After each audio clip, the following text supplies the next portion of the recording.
Welcome to Hood Champion Boxing and Sports. In boxing, you find a way to win or you find a way to lose. Stop now. Vergil Ortiz is not on the level of Terrence Crawford.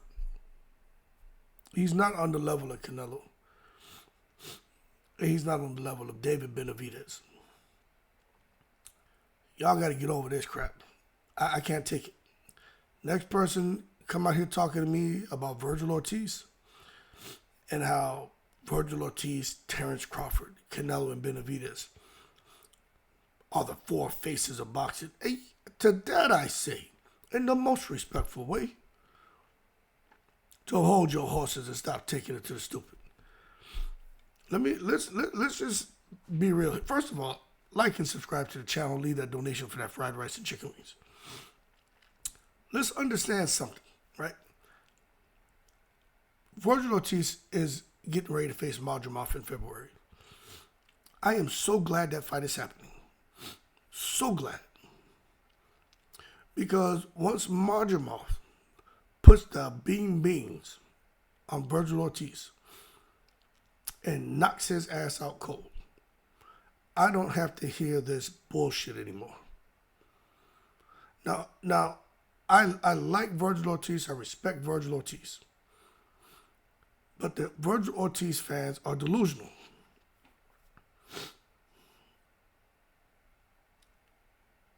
What makes you think Vergil Ortiz deserves to even be mentioned alongside Terrence Crawford? What makes you think he even deserves to be mentioned in the same breath as Canelo? And for sure, you're delusional and taking it beyond the stupid to say Vergil Ortiz, his name belongs up there with David Benavidez. What has he done? Let's be real now. He's done nothing. He moved up to 154. He hasn't looked great. Now, I don't fault Vergil Ortiz. Whatever happened to him with his illness, the rhabdomyolysis, right? You're hearing different things now. May have been within his control. Some things he may have been doing that compromise his health. Then you hear that it had nothing to do with those kind of things. And it's just from him working very hard in camp and basically overworking. I don't know what the truth is. But one thing we know is when Vergil Ortiz was at 147, he was a monster. At 154, he hasn't shown to be anything but a shell of what he was before the rhabdomyolysis. Okay? It's a fact, people. Get over it. But to see people out here saying Vergil Ortiz would have beat Jaron Ennis, I'll say this about that fight.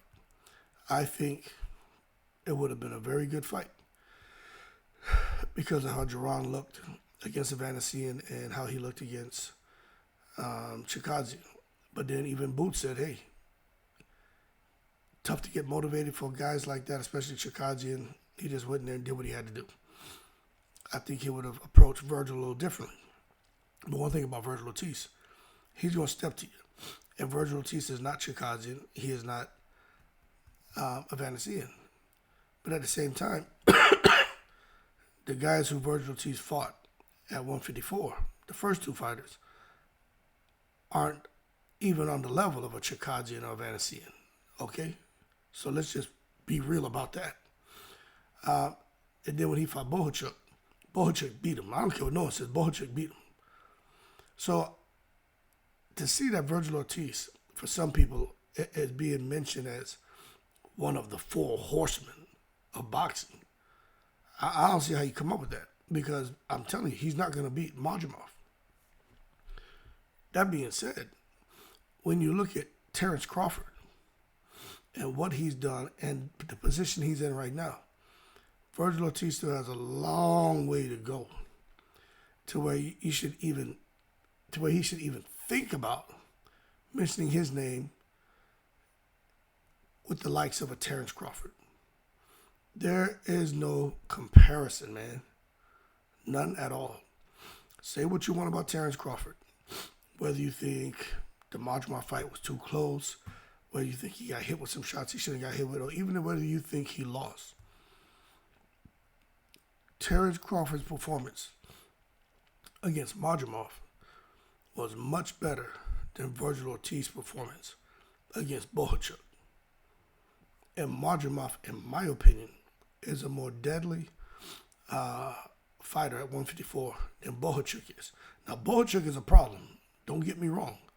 I just think Madrimov is a more complicated problem to solve, right? That's just my opinion. So let's just sit that shit aside. Now, to come out here and put Vergil Ortiz's name up there with the likes of Canelo,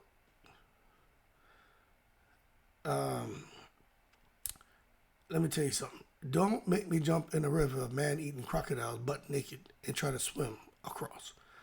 Because that's the mind frame that you put Hood Champion in when y'all start talking this nonsense like Vergil Ortiz and Canelo are in the same boat. Vergil Ortiz and Canelo, that's the fight to make, not Terrence Crawford against Canelo. Now, I'll say this. Stylistically, maybe it becomes a bit more of a fun fight to watch if Vergil Ortiz fought Canelo, because Vergil Ortiz isn't really trying to float like a butterfly and sting like a bee. He's coming in there looking for the mash-up, crash-up, okay? Then they're both Mexican fighters. But that being said, Terrence Crawford and Canelo, there's no fight bigger that can be made in the sport of boxing. So to just be throwing things out there, like Vergil Ortiz deserves a fight with Canelo over Crawford.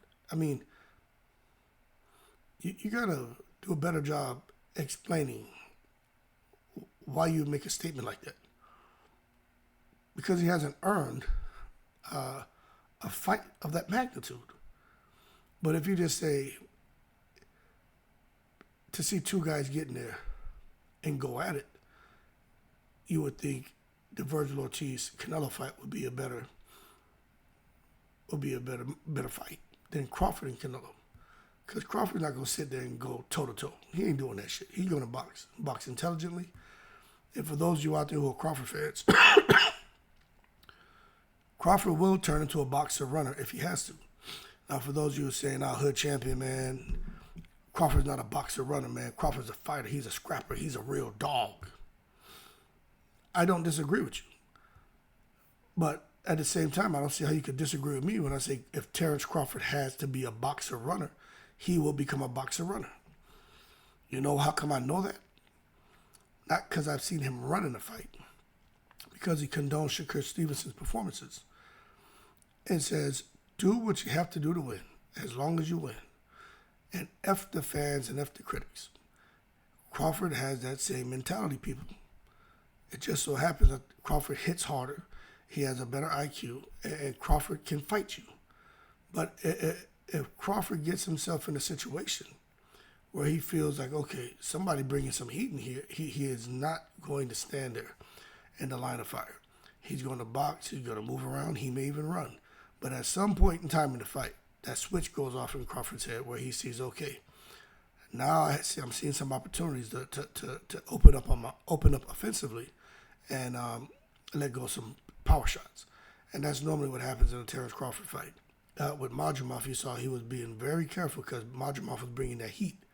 But when he had the opportunity, he started to really let his hands go. But he was still very careful. Now, when it comes to David Benavidez has been nothing short of dominant with almost every opponent he faced except for Gvozdyk. David Benavidez is a whole nother level, man. He's a real fighter, a real dog. And I haven't seen him in a fight to where it looked like Benavidez was going to lose. Benavidez has always come out here and put on a very entertaining performance, and he's must-see TV. Again, at 175, he didn't look that great to me. But against David Morrell, I think Benavidez is on course, and I think David Morrell is on course. to put on a great performance. But again, to try to say Ortiz has somewhat accomplished the things that David Benavidez has accomplished, he hasn't done it. He hasn't done it. You know what I'm saying? Now, one thing I'll say about Vergil Ortiz, he and Terrence Crawford have a common opponent. The guy's name is Kavaliauskas. Dijas Kavaliauskas from Lithuania. No, I think he is from Lithuania. He's from Lithuania, and so is Stan Unis, right? But anyway, he did come out and say, Mean Machine did come out and say, because he fought Crawford and he fought Ortiz. He said Ortiz was more aggressive, more powerful, felt like he hit harder. And at one point he said he thought Vergil Ortiz would beat Crawford. This was at 147. Even I said when Vergil Ortiz was fighting at 147, I'd give him a good chance to beat Crawford because that guy was just an animal. An animal. He's not that guy anymore. Okay? So stop hyping up Ortiz. Like Ortiz is gonna come out here and destroy Madrimov and then get put on a pound for pound list and then go destroy Crawford and clean up 154. Now, I expect De La Hoya to say that because De La Hoya is known for taking it to the stupid. But for majority of boxing fans who, well, first of all, not many boxing fans are fair and unbiased and impartial. Me, I'm one of the few, right? But at the same time, you know, when we gotta stop this. Vergil, let me tell you something. And I'm rooting for Vergil Ortiz, but I just don't see Vergil Ortiz getting beyond Madrimov. And after he loses to Madrimov, he will fight again at 154, and he will lose again. Okay, I just don't see it happening. I'll be honest with you. At the elite level, I don't see it happening. Okay. That being said, let's see, because I do think that if Vergil Ortiz wants to build a case as far as being recognized as the pound for pound great, I think he has a lot of work to do, man. You know, he's a top notch fighter, man. I'm not saying he's not top notch. I'm just saying he's not elite at all, man. I don't know. That WBC interim belt that he has, man, that's what, a super welterweight or whatever. I just don't think any of that's gonna matter because I really see him losing. We just got to sit back and see how it all plays out. Vergil Ortiz has work to do, but unfortunately his illness has it's affected his performance. I think it's affected his potential longevity in the sport of boxing, and I think he's going to get violently stopped when he faces Israel Madrimov in February. After that, he'll probably fight again, at which he will lose. To be honest with you, I see him in a Deontay Wilder type situation. He'll have two fights against two big names, two dangerous opponents, and he'll lose both. Then after that, who knows? But he would have made enough money to where he can sit back and relax and be comfortable. But he does not belong mentioned in the same breath of a Crawford, Canelo, a Benavidez. Y'all got to stop this. Stop it now. I'm in the breeze.